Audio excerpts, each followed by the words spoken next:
Hey guys welcome back to Ankush family blog. સવારમાં જો જાય માથું નહોતું ધોવું, એમ થયું બપોર વચ્ચે ધોઈ નાખશું, તો પણ ધોઈ નાખ્યું છે. કારણ કે પછી બહુ કંટાળો આવે, નીવને સુવડાવીને પછી કામ થોડું ઘણું હોય, પછી માથું ધોઈને તો એમ ઊંઘાઈ આવતી હોય ને બધું એવું ભેગું થાય.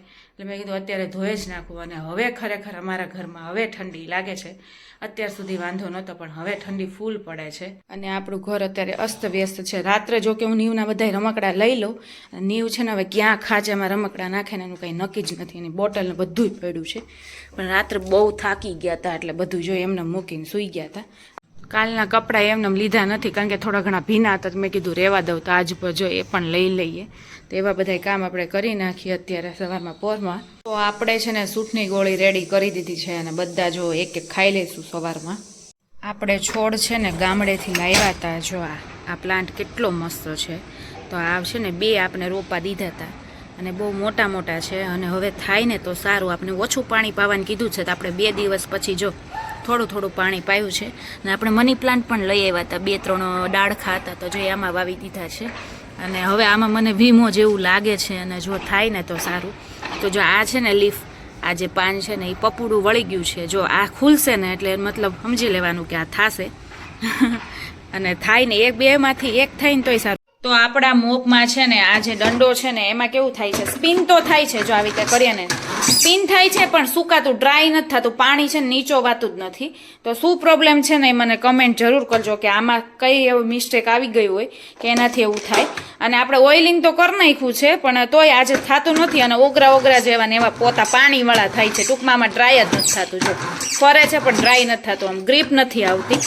અને આ ભાઈ આપણા પહોંચી ગયા છે. જો નીવને ગમે તે વસ્તુ જો હાથમાં દઈએ ને ખાવા માટે, એટલે એ રમકડા જો લઈને આવ્યો ને 2 હાથમાં ડબ્બા હતા, તો એ ડબ્બા ફટનારાના મૂકી દે. અને નીવને ટેવ કેવી છે, બેસી જાય. જો એને કાંઈ વસ્તુ પાણી પીવું હોય કે ખાવું હોય ને તો તરત જ છે ને અહીંયા પહેલાં બેસી જાય, અને પછી છે ને એ હાથમાં લે. હે ને નીવ? અને નીવ આંબળું ખાય છે. નીવને છે ને આંબળું બહુ ભાવે. થોડું ખાશે. એક ગમે ત્યારે છે ને ક્યારેક એવું કરતો હોય ને, રસોઈ બનાવવા ન દે, એની ટૂંકમાં એની જ રસોઈ હોય, પણ એ બનાવવા ન દે ને એવું કરે ને ત્યારે છે ને હાથમાં પકડાઈ દેવા આંબળું. અને સંદીપને છે ને ટિફિનમાં એક ડબ્બીમાં આંબળા મોકલું, અને એટલા છે ને અમે બહાર કાઢી લઈએ. પછી નીવને 1-2 આપું, 1-2 હું ખાવ. તો એટલે કારણ કે ઠંડા ફ્રીજમાં હોય ને એટલે બહાર કાઢીને રાખી દઉં, પછી આખા દિવસમાં ખૂટવાડી દેવાના. તો જો અમે લોકો બપોરે અત્યારે જમવા બેઠા છીએ, અને આ મઠિયાનો ડબ્બો છે. અને મઠિયા કેટલા જતા રહે ને મારે કંઈ કંટ્રોલ જ ન રહે. 4, 5, 7, 8 જતા રહે. એટલે હું કંટ્રોલ રાખીને 2-4 જ ખાઉં, વધારે ન ખાઉં. અને મને મઠિયા બહુ ભાવે, સંદીપને ઓછા ભાવે. એટલે આપણે બપોરે જો આ બેઠા હોય ને ત્યારે ડબ્બો લઈને બેસી જઈએ. નીવ જો મૂળો ખાય છે. અને જો આપણે બનાવ્યું છે રીંગણનું શાક છે, મૂળા સુધાર્યા છે, અને આ નીવનું છે મોળું શાક છે. અને ભાઈએ ફેંકી દીધો છે મૂળો. જો હવે આપણે શાક રોટલી એને ખવડાવી દઈએ. અને અમારી ટીવી તો ચાલુ જ હોય, અને અમે અહીંયા બેસી ગયા છીએ જમવા. હે ને નીવ? જીભ કેમ બહાર નીકળી ગઈ? તીખો લાગ્યો હે? તો આમને બધું જો અસ્તવ્યસ્ત મૂકીને નીવને સુવડાવવા મારે લઈ જવો પડે, કારણ કે એ મને કાંઈ કરવા દે નહીં. તો આપણે બધું જો આ ચોખ્ખું કરી નાખીએ, અને બહારનું બાલ્કનીનું કામ કરી નાખીએ. અને જો આપણે મોપ છે ને એ આખો છે ને આપણે આ ખોલી નાખ્યું છે. અને મને એવું લાગે છે ખોલીને આનો કાટ છે ને એ બધું કાઢીને પછી આમાં ઓઇલિંગ કરી નાખું. તો અત્યારે એ બધું કામ કરી નાખું. બપોર વચ્ચે સૂઈને ઉઠી છું, અને બપોર વચ્ચે એટલી બધી ઊંઘ આવે ને, ખબર નહીં ઘેરની ટીકડી આપી દીધી હોય ને એટલી બધી ઊંઘ આવે, કારણ કે ઠંડુ. અને અત્યારે વાતાવરણ છે ને આજ આખો દિવસ આમ વાદળ છાયું અને વરસાદ ન પડ્યો હોય એવું થઈ ગયું છે. આમ અલગ જ પ્રકારનું વાતાવરણ છે. આપણે છે ને અત્યારે પાણીના મીટર મુકાઈ ગયા છે. પાણીના મીટર હતા નહીં અમારે, તો સોલાર અમારા છે ને બંધ થઈ ગયા છે. તો એના માટે બધાને અમારે ગીઝર મુકાવવા પડ્યા છે. કાં પાણી ગરમ કરવું પડે ગેસ ઉપર, ને કાં આપણે ગીઝર મુકાવવા પડે. તો જો આપણે આ ગીઝર મુકાઈ દીધા છે, અને આપણે ફટાફટ અત્યારે બધાય અમારે લોકોને છે ને બધાએ ગીઝર આવા જ મુકાવ્યા છે, મોસ્ટ ઓફ બધાએ. અને આપણે છે ને 2 બાથરૂમમાં મૂકી દીધા છે. સો ગાઈઝ અત્યારે છે ને ચેવડો હું બનાવું છું, અને જો મકાઈના પૌવા ને બધું તળું છું.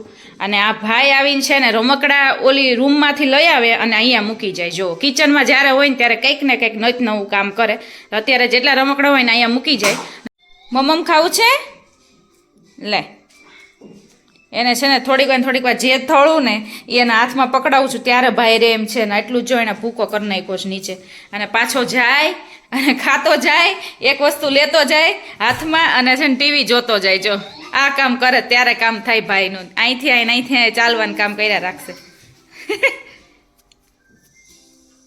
બેસી ગયો જો થોડીક વાર જોહે જ્યાં સુધી ઓલું મકાઈનું પૌવા પૂરું થાય ને ત્યાં સુધી બસ પાછો આવશે. તો આપણો ચેવડો જો ઓલમોસ્ટ રેડી થઈ ગયો છે અને આપણે ચોળાફળી પણ તળી છે, મઠિયા પણ તળ્યા છે અને આમાં છે ને સેવ ને એવું સંદીપ આવશે ત્યારે લઈ આવશે એટલે સેવ ને ચવાણું ને એવું નાખી દઈશું. બાકી બધું જો રેડી કરી નાખ્યું છે ને આપણે રાખવું પડે છે ડાઇનિંગ ટેબલ ઉપર અને એ પાછું આ અંદર જ રાખવું પડશે, નહીં તો આ ભાઈ જો પહોંચી ગયા છે એટલે આ કિનારીએથી છે ને વસ્તુ હોય ને લઈ લે એટલે આપણે થાળી તો હમણાં છે ને લઈ જ લેશું. આ એક ખાલી વચ્ચે રહેવા દઈશું, નહીં તો આ ભાઈ કાંઈ નહીં રહેવા દે હે ને. વોકિંગ ચાલુ જ છે ભાઈનું ક્યારનું. શું લેવું એ જો ખેંચવા મળ્યું જો છે. તો નીવને મને એટલો બધો કંટાળો આવે છે કારણ કે ઠંડીને લીધે છે ને નીવને હું બપોર પછી નીચે નથી લઈ જતી એટલે ટાઈમ કાઢવો છે ને બહુ મુશ્કેલ પડે. અને સંદીપ આવે 8 વાગ્યા પછી, 8 વાગે આવે, 8:30 આવે, 9 વાગે આવે તો ત્યાં સુધી છે ને રાહ જોવાની રહે. અને આ ભાઈ છે ને અડધું પડધું રસોઈ થોડી ઘણી થાય પણ આખી પૂરી તો નો જ થાય એટલે સંદીપ આવે પછી થાય એટલે આમનામ રાહ જોવાની. ટીવી જોઈને થાકી ગયા છે. નીવને હું રમાડું છું ક્યારની જો એ ખાઈ ગયું અને એને નીવને છે ને હસવું બહુ આવે. કાની નીવને ટાઈમ બિલકુલ જાતો નથી. એ શું કરે બિચારો ક્યારનો રમકડાથી થાકી ગયો, ટીવી જોઈને થાકી જાય. મોસ્ટ ઓફ જાય ને તો ભૂમિકા તો મારા ઘરે આવે, મારી ફ્રેન્ડ છે એ, કાં તો હું એની ઘરે જાઉં, ઘરે જ જવાનું, બાકી ક્યાંય બહાર ક્યાંય ગાર્ડનમાં ને એમ નથી જતા. જો ઢોંગ શરૂ કર્યા છે મારા માથે પડે છો હમણાં જોજો. તારે હું છે પણ ચાય કરી મારા માથે પડે છે ને એ દાંતથી એવા કપડાં ખેંચે ને એને દાંતમાં હજી કોને ખબર ઓલું થતું હશે. તમે જોજો હું છે પણ.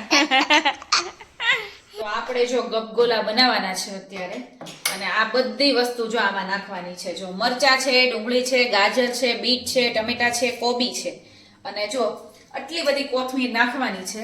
અને આપણે છે ને શિયાળો છે એટલે વધારે કોથમીરનો યુઝ કરીએ અને મારે છે ને કોથમીર મને હોય ને તો બહુ વધારે ગમે એટલે કોથમીર, લીમડો આ બધું વધારે યુઝ કરવાનું. એટલે જો આટલી કોથમીર તો આપણે નાખી જ દઈશું. અને આમાં બટેકું છે ને આપણે બાફેલું બટેકું પણ થોડુંક નાખ્યું છે અને બધી વસ્તુ થોડી થોડી નાખીશું તો પણ ઘણી બધી થશે. અને પછી ઉપરથી છે ને આપણે રાઈનો એનો વઘાર કરી નાખશું, લીમડો, રાઈ, એનો વઘાર કરી પછી ગપગોલા પાડશું. અને પાછળ જો તમને અવાજ આવતો હશે રમકડાનો ને આ ભાઈ ફેક કરે શ્યામનો. તો જો આ ચોપરનું છે ને હું ચાલુ કરું ને ન્યૂઝ જોવા એવું તો એ કે હું ચાલુ કર્યું છે જેવો ચાલુ કરો ને એવો જોવા પાછો રૂમમાં જતો રહે.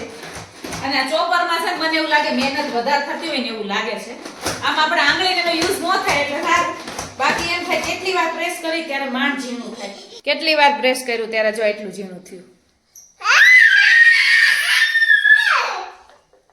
વેજીટેબલથી જો આખી આપણી તપેલી ભરાઈ ગઈ છે. બાકી આપણે રવાનો ખીરું સાવ ઓછું હતું અને છે ને મને લાગે છે ચોપરમાં છે ને આખું ચોપર ભરેલું હોય ને તો જ મસ્ત છે ને ઝીણું ઝીણું એકદમ ચોપ થાય. બાકી ઓછું ભરેલું હોય ને તો સરખું એના ફાવટમાં ન આવે, અડફેટમાં આવે નહીં એટલે સરખું કટ ન થાય. પણ આપણે આખું ભરેલું હતું ને એટલે મસ્ત થઈ ગયું જો એકદમ ઝીણું થયું છે. તો જો આપણા ગપગોલાનો કલર એટલો મસ્ત આવ્યો છે, લાઇટ પિંક કલર લાગે છે અને બધાય અંદર ઓરેન્જ, ગ્રીન, રેડ અને પિંક આ બધાય કલર અંદર લાગે છે. અને આ છે ને આપણે પેલું બની જાય એટલે આપણે નીવને જમાડી દઈએ અને પછી જો આટલું થયું છે ખીરું, પછી આપણે લોકો જમી લઈશું.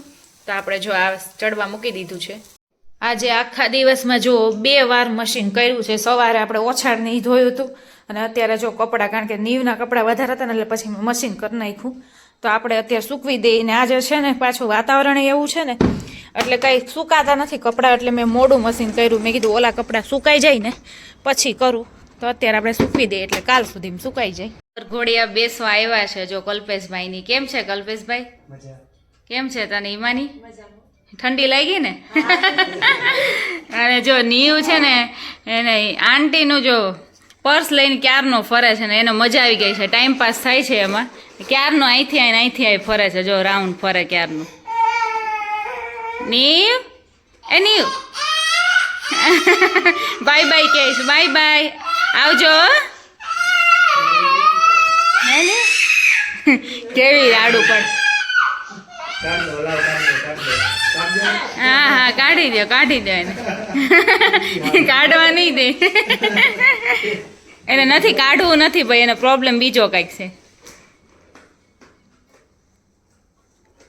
ભારે લાગી ગયું. શું છે પર્સમાં? આંટીના પર્સમાં ભારે લાગે છે? હે, આઈફોન છે? ઓહો, પછી તો ભારે લાગે જ ને. હે, આઈફોન હોય તો. માની છે ને મારા માટે જો ગિફ્ટ લઈને આવી છે, અને પિન ને એવું બધું છે ને, આવું જો પેકિંગ કર્યું છે ને આપણા માટે ગિફ્ટ આવી ગયું છે. તમે શું લઈ આવ્યા મારા માટે? એમ થોડું ચાલે. લે જો ઈમાની લઈ આવી, તમારે કંઈક લાવવું પડે ને. ઈમાની મોટી ગિફ્ટ કા? એ તમારા માટે લાવ્યા છો. હા, મારા માટે. એ વાત સાચી, અમારા માટે દેરાણી લઈ આવ્યા છે. તો 11:30 થઈ ગયા છે, પણ આ ભાઈને જો સૂવું નથી અને ક્યારનું રાયડું નાખે છે. હે નીવ? અને સુવડાવું છું એટલે એવો ઉલાળા મારે છે ને, રાયડું નાખે છે ક્યારનો. તને કહું છું સુઈ જા.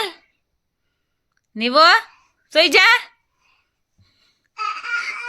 વિક્સની ડબ્બી હાથમાં આવી ગઈ છે. આપણે લેવું ને એટલે હમણાં હો ચીના ઝપટી. જો લાય લાય લાય. લેવા તો દે જ નહીં હચોડું. લાઈ નીવ.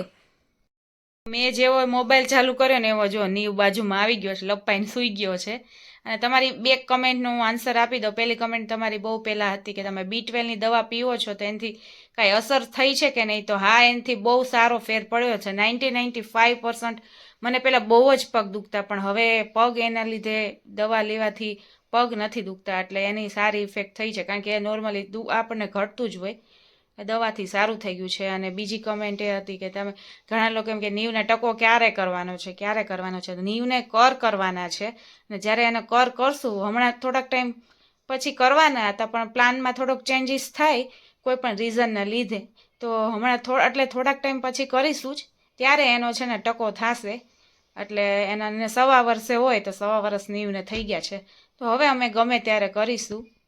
અને તમારી લેટેસ્ટ કમેન્ટ એ હતી કે નીવને જે સ્વેટર મરૂન કલરનું પહેરાવ્યું છે એ ક્યાંથી તમે લીધું છે? તો એ છે એના મામા ને મામી ગયા વર્ષે સિમલા મનાલી ફરવા ગયા હતા, તો ત્યાંથી એ લઈ આવ્યા છે. તો આ કમેન્ટની સાથે આપણે છે ને અહીંયા ફાઇનલી બ્લોગનો એન્ડ કરીએ છીએ. અને આઈ હોપ કે મારો બ્લોગ તમને સારો લાગ્યો હોય તો ફટાફટ જઈને લાઇક તો કરો જ છો, શેર કરી દો અને સબસ્ક્રાઈબ કરી દો, અને કમેન્ટ મારવાનું તમે ભૂલતા નહીં. અને હવે મળીએ આપણે નેક્સ્ટ બ્લોગમાં. ત્યાં સુધી bye bye and take care guys. કહી દે બાય બાય કરી દે નહીં. Bye bye. કેવો સાંભળે જતો સૂતો. હું સૂઈશ ને ત્યારે સૂવે, ત્યાં સુધી એની આંખ તો આમનામ જ રહે.